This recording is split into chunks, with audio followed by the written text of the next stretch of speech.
It's such a beautiful night out, yet you're wasting it away in favor of mindlessly staring at your little smartphone.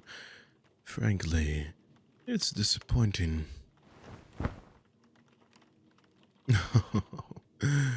I gave you quite a fright, didn't I? How rude of me. I grew bored of checking in on you only to once again see you cocoon within your bed, so I thought I'd make your night a little more interesting.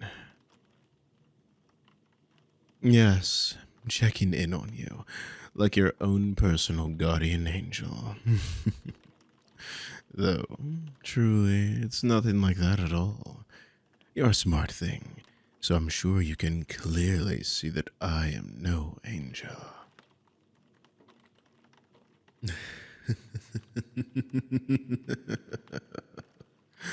Freakish stalker. What an accusation. My lambkin. To be a stalker is to watch over someone without having permission to do so. I assure you that definition does not apply to me. Police. I see. You don't truly understand what's happening here. Isn't that the cutest thing? My little lamb, thinking I'm but a mere human in a frivolous disguise. A mistake you'll surely not be making again. I'm not partial to being diminished in such an insulting way. Your expression of fear is stunning. What I wouldn't give to have a portrait of it. Your pretty face tugged around by a delightful fear, forever immortalized in oil and pigment. I think I'd like to hang it in my parlor by the fireplace. No, a true masterpiece should be put in my chambers so it can be appreciated properly. Oh, nothing to say? Where did that confidence you had before go? Surely it wasn't snuffed out by some simple quick movement. There are much more threatening things I could have displayed, like how easily I could set you aflame.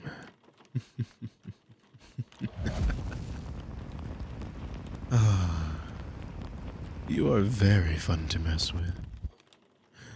Perhaps I should have shown myself to you sooner. But no, I decided to be nice and let you get to live out some of your life, experience the world for yourself.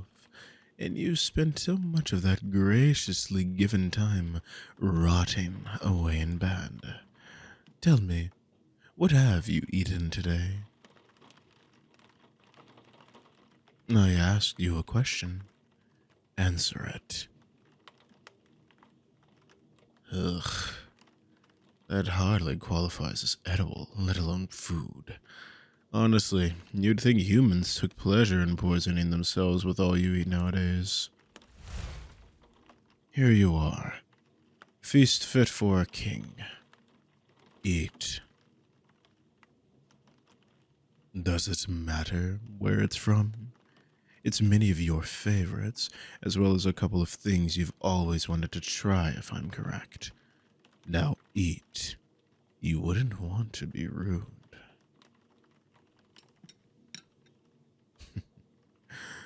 Good little lamb.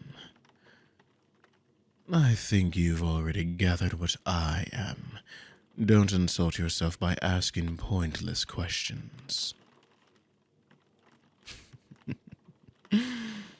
I'll tell you exactly who I am. I'm your shepherd, and think I've let my lamb wander about the fields by their lonesome for far too long. Why have you no comfortable chairs in here? I'm not even going to try to pay mind to how much of a mess it is, but at least have more places to rest. Move over. I said move over. Be a polite thing and make room for me. Ugh, You sleep on this? Maybe letting you live by yourself wasn't as gracious as I thought. I could have taken such better care of you. Do you think I need a reason in order to deem that you are mine? A good answer. I have a reason, though. A very serious and binding reason. You see, by contract and pledge, you, in your entirety, belong to me. Mind, body, and soul, all mine to do with as I please. Not even I can undo it, but I couldn't see a reason I ever would. Keep eating, dear. It'll get cold. If this were a dream, I'd have a more dignified place to sit. I assure you, all of this is very real, including me. That is correct. You did not make such a contract. The same cannot be said for your parents, however. Oh, not those parents, your original ones. Part of their gain from making the deal was that it'd be like they never even had a child. So they never did. Your soul was nicely moved to another body, and the parents that you know got to have you instead of a stillborn. Isn't that lovely? Everyone ended up happy in the end. May I have some of that? Your food. May I have some? Feed it to me. You heard me, my little lamb. I'm growing tired of repeating myself.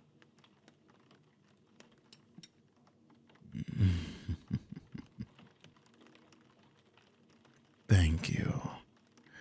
I think you'll adjust quickly to being well behaved and obedient for me. So focused on the details. How boring. All right, I suppose you're owed an explanation, although I was enjoying your anxious cluelessness. The two people who made the deal with me were young, bright futures ahead of them, growing left to do themselves, no time at all for a child. But accidents do, and always will, happen. Normally, even the worst accidents have remedies and fixes. But oh, how life loves to complicate things. The woman became sick in her pregnancy. Something was terribly wrong inside of her body, and it became clear that she was set to die. They, of course, didn't immediately jump to help from a demon. What sane person does?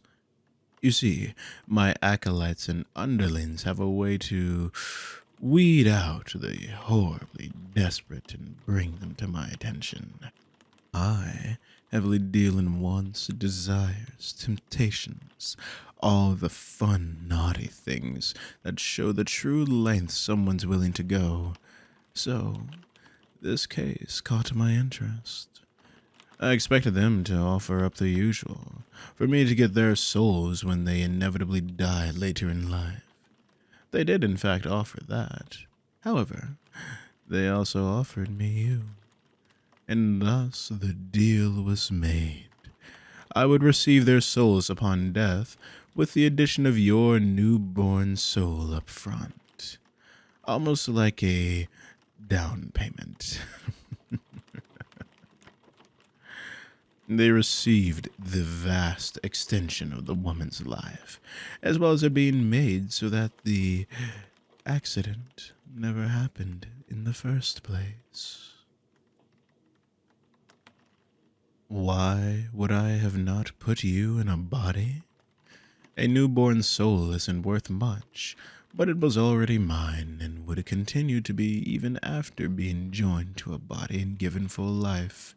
In a way, I regret not doing something a bit more creative with it. I was simply too surprised by the whole thing at the time to really revel in the possibilities. I could have put you in a fresh demon spawn, seen what horrors happen when you give a demon a human soul, Or I could have made a homunculus. I heard those are fun, but why have a mindless husk to obey everything you say when you can have a chance to train someone's mind into doing the same? Regardless, do you now fully understand how you are entirely and completely mine? Or are you not following along? Wonderful. Are you ready then? Ready to leave? Now that we've become acquainted, I am absolutely not having you be in this place for any longer. And you need to see where you'll be living.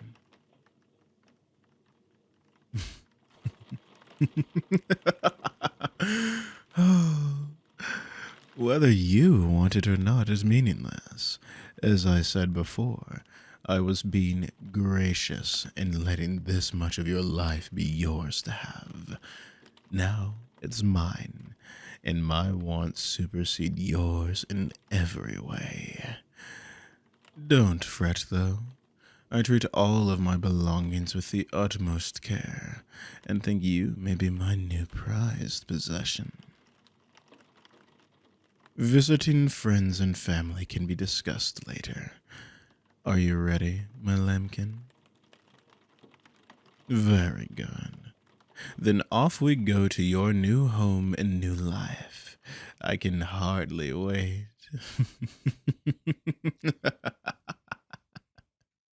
Hello everyone, Prince Kairo here, and thank you so much for listening all the way through the audio. Please leave a like if you enjoyed it. Without support from viewers like you, none of this would be possible, so thank you all for all of your support. If you, dear listener, would like to support me further or keep up with my socials, please do check all of them out in my linktree, either in the description or in the pinned comment down below. There's everything from my Twitter to my spicy fan site where I provide personalized boyfriend experiences to you directly. Lastly, I would like to give a special thank you to all of my patrons, especially my precious pets, who I love so dearly. Cage, Kelsey Brock, Lunar, Wild Horizons, Yandere, Celeste Baudelaire, Summer Breeze, and Kenneth. I am Prince Kairo, and remember that your prince loves you all. Mwah.